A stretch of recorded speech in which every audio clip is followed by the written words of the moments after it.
When we started LCC Connect in 2022, our aim was to create a podcast network that connects our college with the community and our community with the college. Since then, we've expanded to offer more than 30 podcasts, all of which are hosted by members of Lansing Community College or folks within our Mid-Michigan community. This is Daedalian. I'm the general manager for LCC Connect, and today I'm delighted to be joined by someone whose impact spans across campus and now across our podcast network, Dr. Cynthia Rooker. She serves as LCC's Director of Auxiliary Services. She is also the college's institutional representative for the Michigan ACE Women's Network, and she's an adjunct instructor of business management and leadership in the School of Business. As if that wasn't enough, she's now adding yet another hat to her collection as the host of the brand new LCC Connect podcast called Leading the Way, Women in Higher Education. It's a series that highlights the stories, insights, and leadership journeys of women shaping the future of academia, starting January 13th. You can listen to it at lccconnect.com or wherever you get your podcasts. Now let's take a look behind the curtain to find out what's happening behind the connection. So you got back from Florida, what was it, Monday? When did I get back?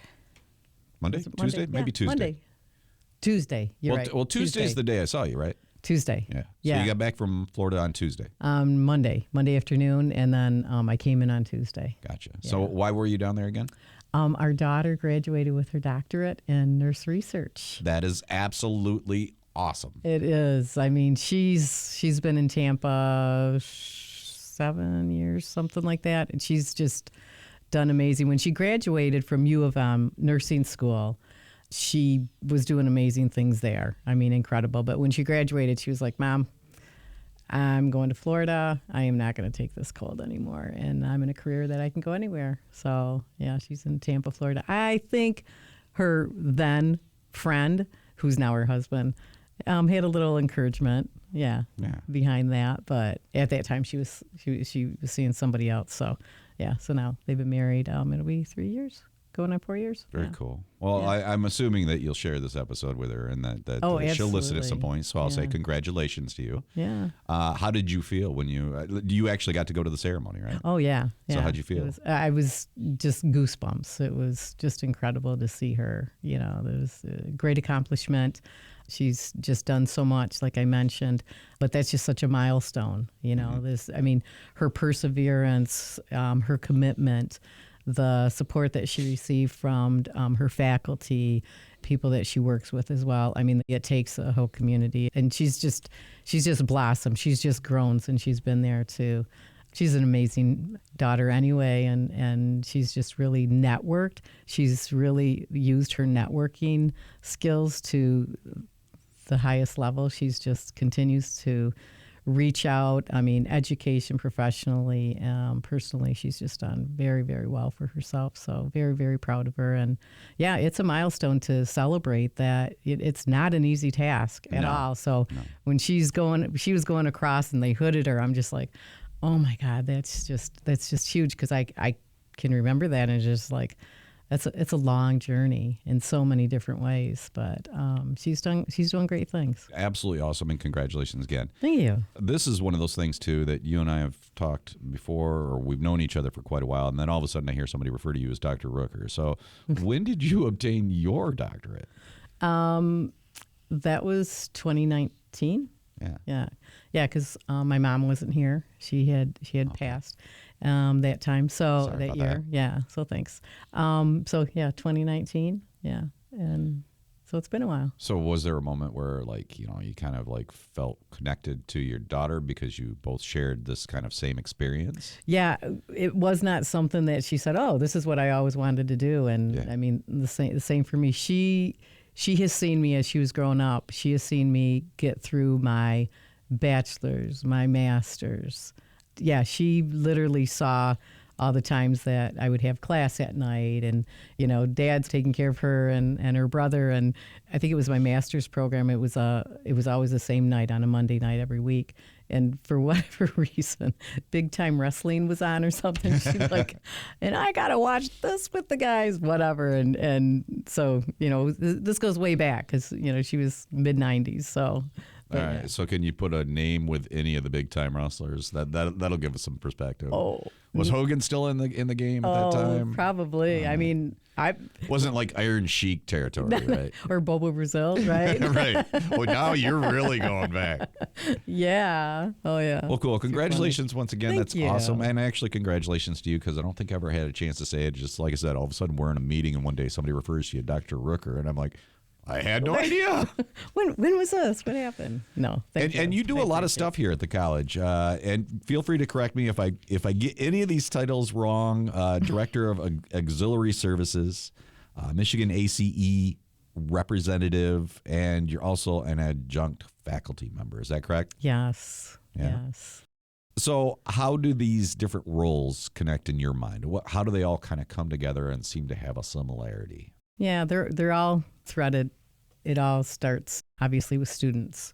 Students are number one, and every role that I do here at the college, my leadership's roles, adjunct faculty, obviously, but it's all connected with students and helping students, working with students, an advocate in any way that I can. But yeah, it's always with students, and then serving the college community, in any role that I can within LCC. And so within auxiliary services, I always say it's kind of the back of the house. Yeah. Where with food service and so forth. So helping with students and the different models that we have right now, obviously with the grab and go that we have. And before, when we had table to serve, where we would serve them, we had, a contracted company, and then COVID. And so then we went to a different model. And so this model right now seems to work. And we also have food trucks coming in every semester, at least 2 or 3 different food trucks for students.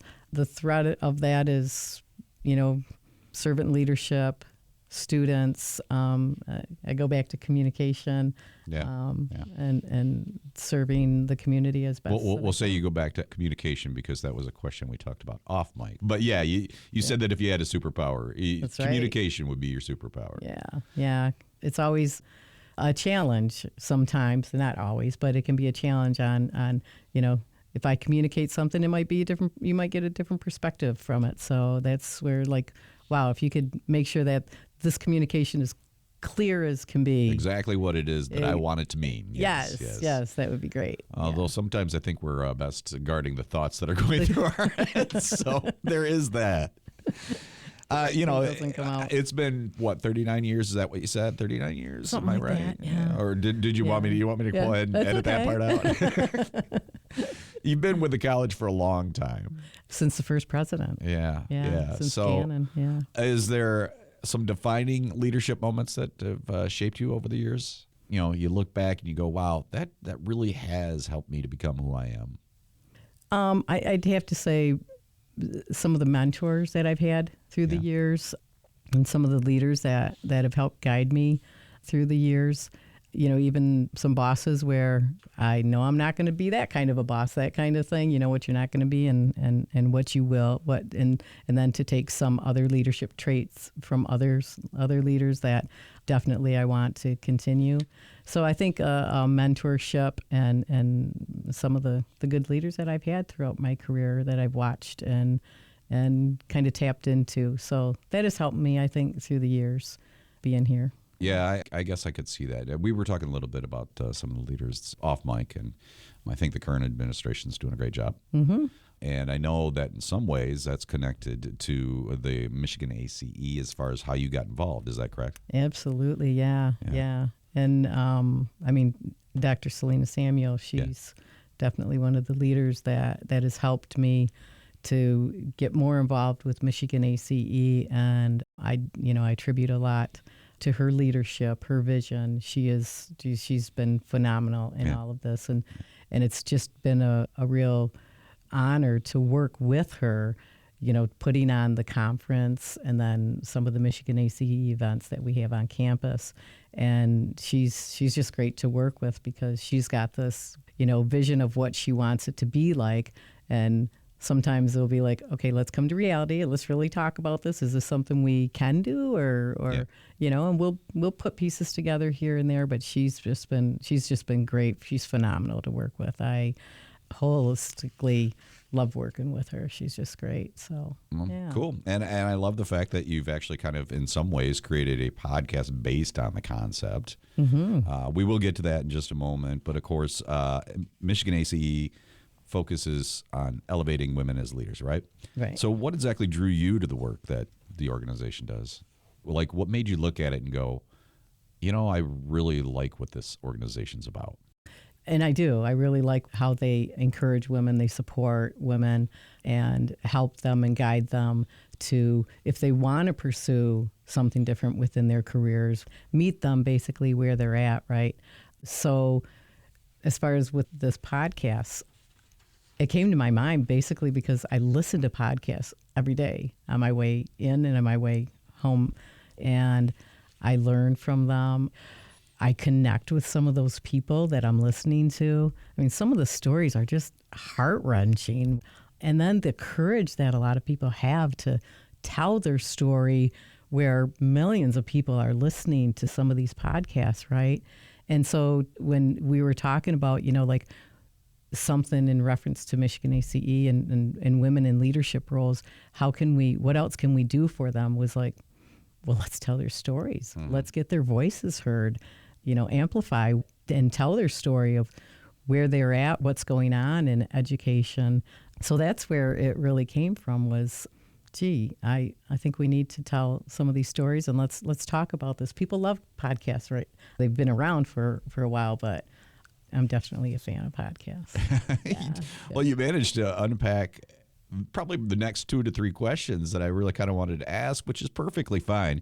You kind of gave us an idea of what the inspiration behind it was, as well as what the heart of the show is. And I've had the chance to kind of sit in on these conversations so far. And you've been talking with university presidents, faculty, staff, a lot of people that are considered leaders of their areas. So what kind of stories and insights are you really kind of hoping to uncover with this? Yeah, I really hope to uncover some of the people's stories of how they started, some of their challenges, mm-hmm.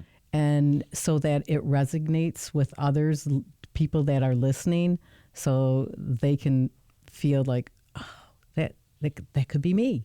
That's what I'm thinking, or that's what I've thought, or whatever, where they can feel that from the conversation of, oh, yeah, I've thought about this, and perhaps maybe I could connect with that person or that organization, yeah. and see if there's somebody that I can connect with, network with, to see if that's somewhere I can go within the organization. The networking with the Michigan ACE is incredible. One of my interviewees mentioned something about making their net work for them.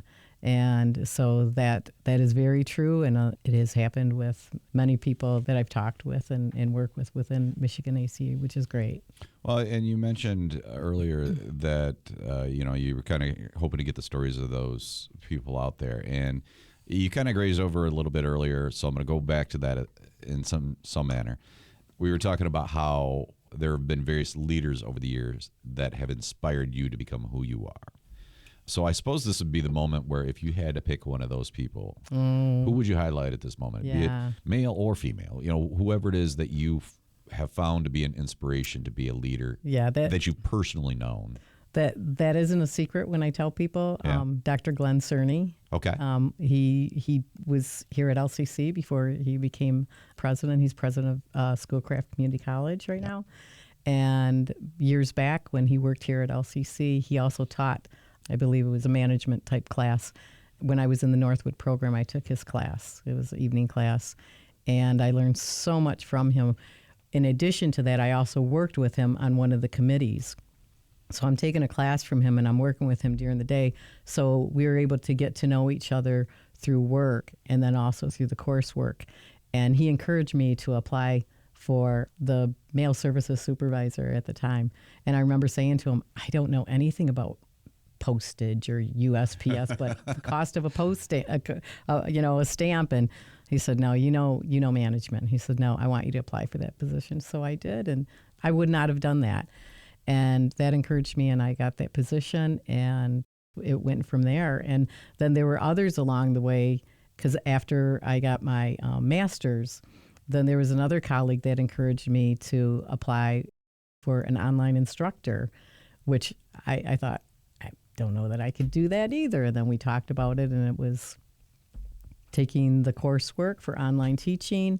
And then I just fell in love with it, and online teaching as well as face-to-face. And it became something that I really loved. So every semester I've been teaching for over 20 years as well, and working full-time and part-time. So I get my student fix as well as, It's awesome. And it's almost like you kind of fell into the right place. I think there's probably a better word for that, but I mean, it just seems like you found your path without actually having to look, I guess. Well, I have to tell you, one of the amazing things about community colleges, especially Lansing Community College, I have to say, is the diversity, the flexibility and stuff is I don't know that I could do what I'm doing right now in another institution. I mean, maybe perhaps, but I mean, working here has given me many opportunities to grow in so many different ways. And so I think community colleges are definitely places where people can find themselves to succeed. And as you and I had discussed before you even started recording the podcast, and we still haven't even mentioned the name of the podcast, so we should do that, shouldn't we? We should take a moment. Leading the Way, Women in Higher Education. That's the name of the podcast. But as we had began, you were kind of like, this is really outside of my comfort zone. Yes. But that's part of the way we grow, right? Absolutely. So a platform like this, a podcast, why is it so important in higher education these days? We're coming into challenging times, I think, right now. It's not new to community colleges at all, but it is challenging times. And I think that we look at different policies and cultures that support, women holistically, not just professionally, but also personally. I think this podcast, I think the timing is perfect for something like this, not just within Michigan ACE, but also women in higher education throughout the state of Michigan. So looking at this podcast and really wanting to take it and enhance it for women leaders throughout the state of Michigan, if not more. So I think this is great. Very cool. And as a host yourself, what are you hoping listeners walk away with after each episode? Wow, I hope that they walk away with a sense of belonging. And support, and know that we're here to listen to them. And definitely I would hope that women would reach out to me to say, I heard your podcast. I think so-and-so would be great, or I would like to come on and have a conversation about, this, that, or whatever. If I get something like that, I think that would definitely tell us that, wow, okay, we've reached. We're doing something. We're doing something meaningful, impactful to people out there. That's important. That's important for people to have that sense of belonging and support. I got to tell you, I was honored to be asked to, I announced at the Michigan ACE. It was a pleasure to do it. And I got to tell you, I have never seen such a supporting group of women in my life. They are very much there for each other. They are open to conversations and questions. And it's just great to see. So I guess my question is if anybody ever wanted to get into doing podcasting and doing what you're doing, what would you tell them that being the host of a podcast is like? Doing this for the first time ever. Being the host, it's fun. Yeah. I think it's fun. I think it's educational. It's been a great learning opportunity for me. It's, outside of my comfort zone, as you mentioned earlier. And I think it's definitely has been a growing experience. And I definitely would recommend it to anybody to give it a shot, give it a try, do something different. For me, it was definitely doing something different. Right. Something when I recommended or had the idea of doing a podcast, it wasn't that I was going to do it. It was, hey, this is a way to get our voices heard. And then it was, well, great, Cindy, why don't you go take that and do it? It was like, I'm in the area that I'm not familiar with, right? Yeah, I've not been involved with studios or recordings or anything like that. So. And that's something, I don't know, I suppose it's probably relevant at any job at all, but definitely at a community college, be careful what you suggest because you might be the one in charge of that. One. So exactly. Yeah. I gave you advice here and there. I explained some stuff, but I really didn't give you a lot of insight as far as how to prepare for an interview necessarily.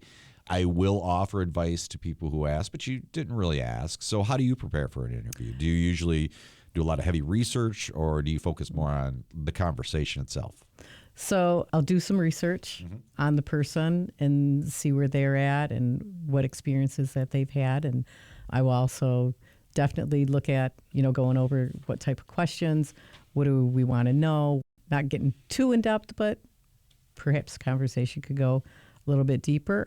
And then some reflection on, our conversation. How do I think this conversation may go? And always wanting it to be educational, informative, light-spirited, and, just good interaction between 2, 3, 4 people. I think we had one where we had 3 people, didn't we? We had at least 2. Yeah, it was you and two other people. Yep. Yep. So yeah. Yeah. Very cool. Is there an upcoming guest or episode that you're really excited about? There's a few without, giving it away, but I'm hoping to have like one of the presidents in reference to just giving some insight and telling their story and just some of the challenges that they encounter, sharing that and their experiences and how they've gotten through some of their challenges and trials, tribulations, letting people know that they too can get through a lot of this, get through challenges as well. And they're just like anybody else, right? They're just, as they, the old saying, they put their pants on the same way, right? Yeah. We assume so. We assume. I remember, I don't know if you remember Olga Holden. She was with Small Business Development Center. I worked with her for part-time. We were sitting in a meeting, I'll never forget, and she brings up her foot and she takes off her shoe and she had a hole in her nylon or something and pulls it out. And I was just sitting there and I just looked. I was just amazed of what she was doing. I was surprised or whatever. And I was mid-20s or something. And she looked and she said, "What? I'm just like you. I put my pants on the same way you do or whatever. Or my hose are just the same as yours." And I just thought, I'll never forget that. She's a great lady. I probably would have had the same reaction you did. So it was like, wait, what is she doing? It was funny. We're getting low on time here, but I do want to ask you a couple of quick hitters. First of all, I want to know what does leading the way mean to you personally? So that means like paving the path for others. Yeah. Not just walking it alone, but taking someone else along with you as you are leading the way. And you're lifting, you're climbing, whatever, but you're sharing your knowledge, you're sharing your experiences, whether those are good or bad experiences, but also creating opportunities for those that come along with you. And knowing that people are looking at you as a mentor, they're taking a look at you and kind of watching every move, and so being an inspiration for others as well. What challenges do you think still need more visibility or more action? I'd say for equity to be the norm, and barriers are the exception. A place where women can lead boldly without questioning whether they belong, because we absolutely do need to be at the table, as they say, and lead by example. Gotcha. Yeah. So when you look at the next generation of women leaders, including your daughter, what do you hope higher education looks like for them? I hope that they feel that they are part of the future, that they make a difference, that their challenges have helped others along the way. Like with what my daughter is doing, she's in education as well as research. And so a lot of what she's doing is going to help others. And she mentions that a lot when we're in conversations, that she wants for sustainability. She wants to make sure that these others, that she's coaching them, that she's helping them along the way. And so that's where her and I talk about communication a lot. Make sure that you're communicating that so that they understand what it is, what's the goal, what's the focus, and they'll go ahead. You lead the way, and they'll be there alongside of you, or they'll continue to watch and see where you're taking them. So be careful with that as well. So make sure that you're leading them in the direction of the vision, the vision that you want for the future. You know, a common theme, I'll just mention this offhand, that I heard a lot at Michigan ACE conference when I was there was the notion of encouraging women to speak up and let their higher-ups, their leaders, know that they were interested in advancing. Exactly, because if they don't know, what we don't know, we can't help with, right? And within my staff, I talk to them about encouraging them all the time to, if you're looking at, enhancing your education, going to the next level, looking at other positions, become a manager or whatever, make sure that it's known. Otherwise, communicate. Yes, communicate. The key, key. Otherwise, we don't know. Yeah. For people that aren't any level. Well, certainly, I have to say that is one of the things that I've been guilty of myself over the years. Because, of not saying, hey, I'm really interested in this role. Just assuming that based on my merits alone, somebody's going to notice me and just offer me something. Right. Well, you can't do that. You have to let them know that you were interested in moving on. And then when you let them know, then they're going to keep it in their mind and go, oh, I remembered. Right. Hey, you're looking for somebody. Daedalian, I remember he mentioned in a conversation. Right. It could be just in passing, having coffee, whatever. It doesn't have to be a, formal email or anything like that. Right. Yeah, definitely. Exactly. Dr. Cynthia Rooker, thanks so much for coming in and joining me on Behind the Connection. Leading the Way, Women in Higher Education is the name of the podcast. And you can listen to the very first episode starting Tuesday. She doesn't even know at this point. I haven't even told her, folks. Tuesday, January 13th, 2 p.m. It'll be available at lccconnect.com or wherever you get your podcasts. Thanks so much for coming in and talk to me. Thanks so much for having me. I'm not going to let you go quite yet, though, because we do have the rando question of the day. Oh, no. That's right. I can't tell you what it is because I don't know. Are you ready? But this is how we end the show. You ready? Okay. Here we go. What's something you wish you'd figured out sooner? Wow, I think this is a very fitting question for the conversations we're having today. So what is something that you wish you'd figured out sooner? And I'm going to add a little bit onto that in life. What's something you wish you'd figure out sooner? Oh, boy. How? What did I want to figure out a lot sooner? Still trying to figure it out. Still trying to figure it all out, right? Life itself, oh my gosh, it's so complicated, but geez. I would go to the Hitchhiker's Guide to the Galaxy. I don't know if you're familiar with that. Oh, no. Oh, yeah, you got to be a geek or a nerd in order to know anything about that. 42 is the answer. 42. So there you go. You just learned something new on the podcast today. 42 is the answer to life. I love it. 42. Okay.